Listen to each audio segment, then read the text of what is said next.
Star Hunter by Andre Norton. Chapter 1. Nahuatl's larger moon pursued the smaller, greenish globe of its companion across a cloudless sky in which the stars made a speckled pattern like the scales of a huge serpent coiled around a black bowl.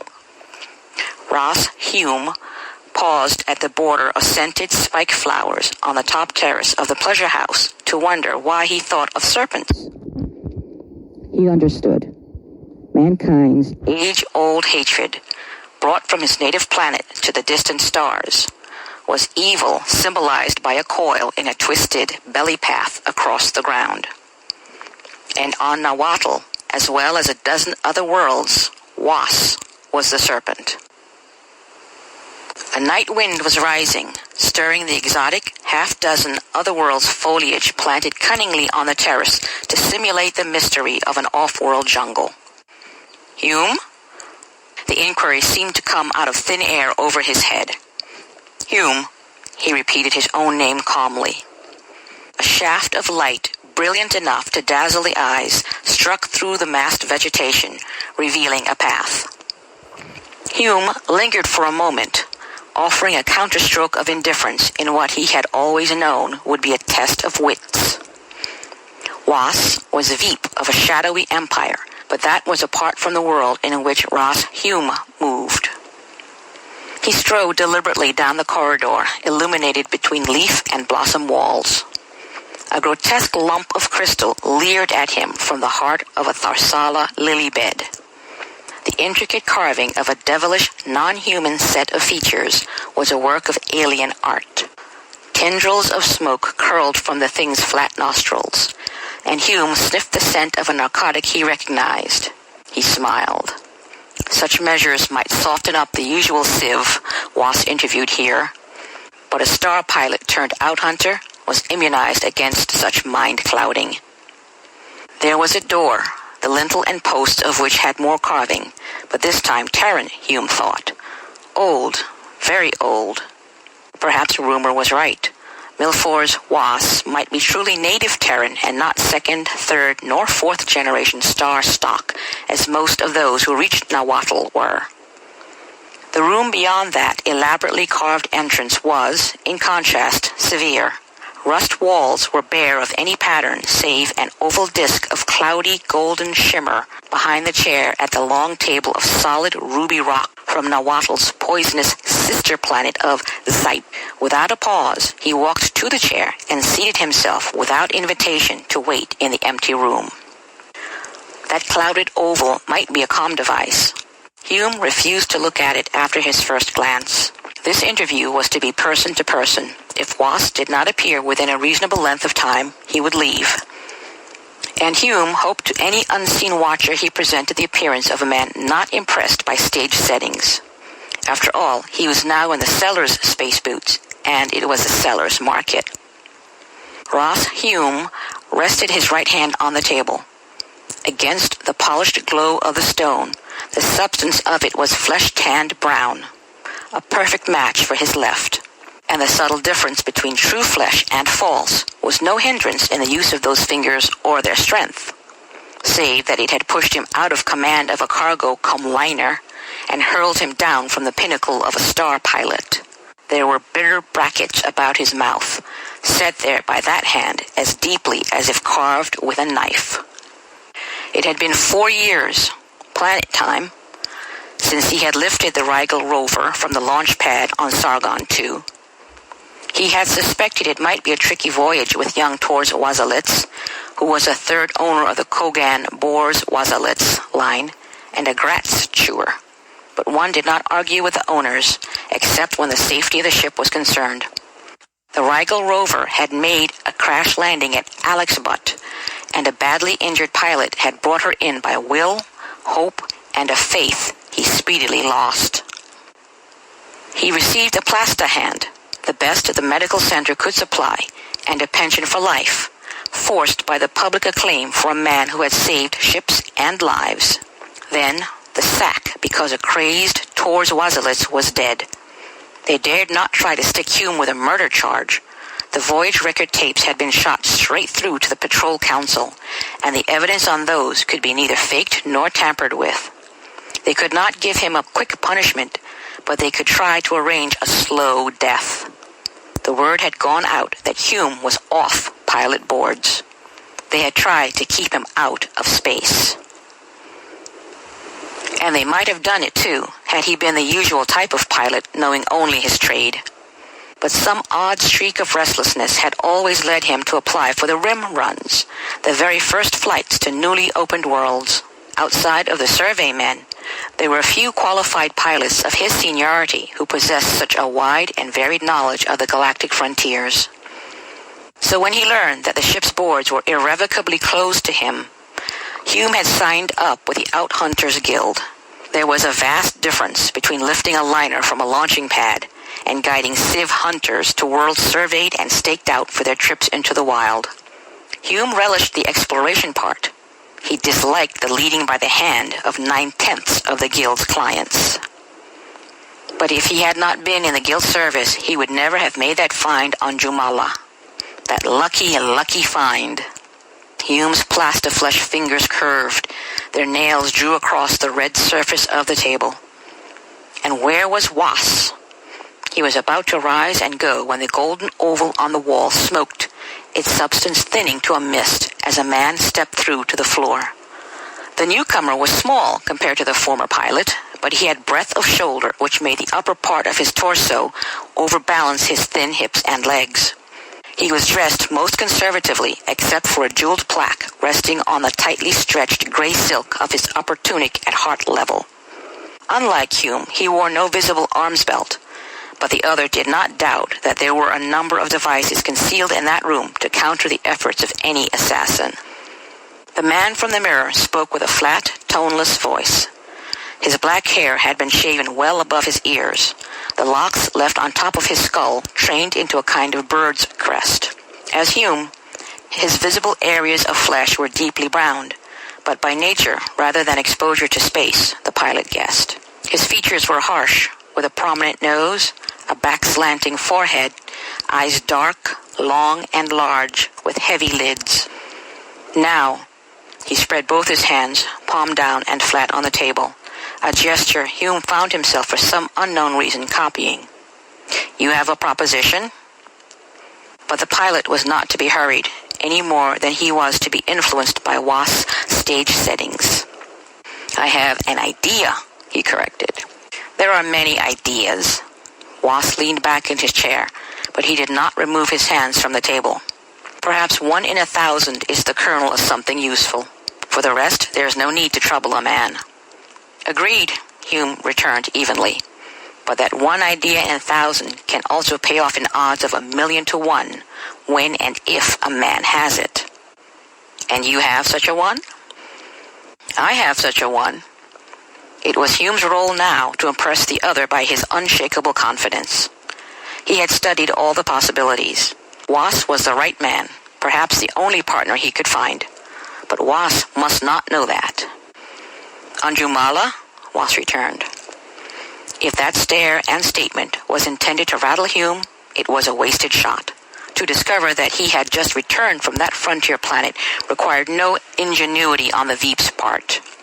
"Perhaps." "Come, Out Hunter Hume. We are both busy men. This is no time to play tricks with words and hints. Either you have made a find worth the attention of my organization, or you have not. Let me be the judge." This was it, the corner of no return. But Wass had his own code. The Veep had established his tight control of his lawless organization by set rules, and one of them was, don't be greedy. Wass was never greedy, which is why the patrol had never been able to pull him down, and those who dealt with him did not talk. If you had a good thing, and Wass accepted temporary partnership, he kept his side of the bargain rigidly. You did the same, or regretted your stupidity. "A claimant to the Kogan estate, that good enough for you?" Wass showed no surprise. "And how would such a claimant be profitable to us?" Hume appreciated that us. He had an in now.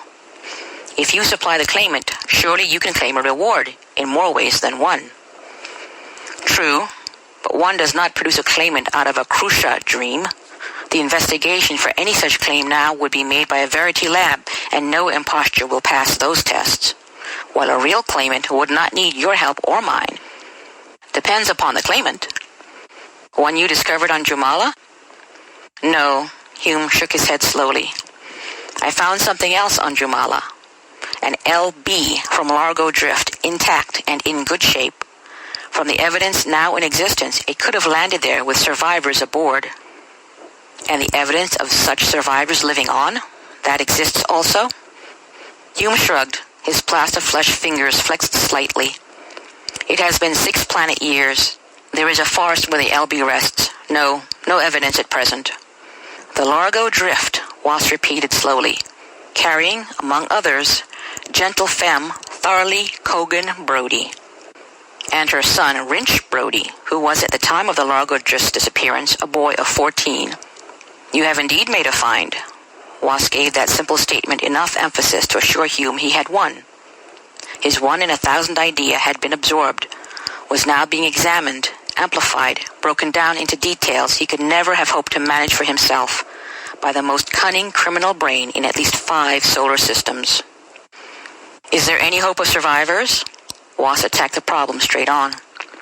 No evidence even of there being any passengers when the LB planeted. Those are automatic and released a certain number of seconds after an accident alarm. For what it's worth, the hatch of this one was open. It could have brought in survivors. But I was on Humala for 3 months with a full guild crew, and we found no sign of any castaways. So you propose? On the basis of my report, Humala has been put up for a safari choice. The LB could well be innocently discovered by a client. Everyone knows the story with the case dragging through the 10-sector Terran courts now. Gentle Femme Brody and her son might not have been news 10 years ago. Now, with a third of the Kogan Boar's Wasilisk control going to them, any find linked with the Largo Drift would gain full galactic coverage. You have a choice of survivor? The Gentle Femme? Hume shook his head. The boy. He was bright, according to the story since, and he would have the survival manual from the ship to study. He could have grown up in the wilds of an unopened planet. To use a woman is too tricky. You are entirely right, but we shall require an extremely clever impostor. I think not. Hume's cool glance met Was. We only need a youth of the proper general physical description and the use of a conditioner. Was' expression did not change. There was no sign that Hume's hint had struck home. But when he replied, there was a slight change in the monotone of his voice. You seem to know a great deal. I am a man who listens, Hume replied, and I do not always discount rumor as mere fantasy. That is true. As one of the guild, you would be interested in the root of fact beneath the plant of fiction, Was acknowledged. You appear to have done some planning on your own. I have waited and watched for just such an opportunity as this, Hume answered. Ah, yes. The Kogan Boar's Wasilisk Combine incurred your displeasure. I see you are also a man who does not forget easily. And that, too, I understand. It is a foible of my own, Outhunter. I neither forget nor forgive my enemies, though I may seem to do so, and time separates them from their past deeds for a space. Hume accepted that warning. Both must keep any bargain. Was was silent for a moment, as if to leave time for the thought to root itself. Then he spoke again. A youth with the proper physical qualifications. Have you any such in mind? I think so. Hume was short. He will need certain memories. Those take time to tape. Those dealing with Humala, I can supply. Yes, you will have to provide a tape beginning with his arrival on that world. For such family material as is necessary, I shall have ready. An interesting project, even apart from its value to us. This is one to intrigue experts. Expert psychotechs. Was had them. Men who had slipped over the border of the law, had entered Was's organization and prospered there. There were some techs crooked enough to enjoy such a project for its own sake, indulging in forbidden experimentation. For a moment, but only for a moment, something in Hume jibbed at the intent of carrying through his plan. Then he shrugged that tinge aside. How soon do you wish to move? How long will preparation take? Hume asked in return. for the second time battling a taste of concern. 3 months, maybe 4. There's research to be done and tapes to be made. It will be 6 months probably before the guild sets up a safari for Humala. Was smiled. That need not worry us. When the time comes for a safari, there shall also be clients, impeccable clients, asking for it to be planned. There would be, too, Hume knew. Was's influence reached into places where the Veep himself was totally unknown. Yes, he could count on an excellent, well above suspicion set of clients to discover Wrench Brody when the time came. I can deliver the boy tonight or early tomorrow morning. Where? You are sure of your selection? He fulfills the requirements, the right age, general appearance. A boy who will not be missed, who has no kin, no ties, and who will drop out of sight without any questions to be asked. Very well, get him at once. Deliver him here. Was swept one hand across the table surface.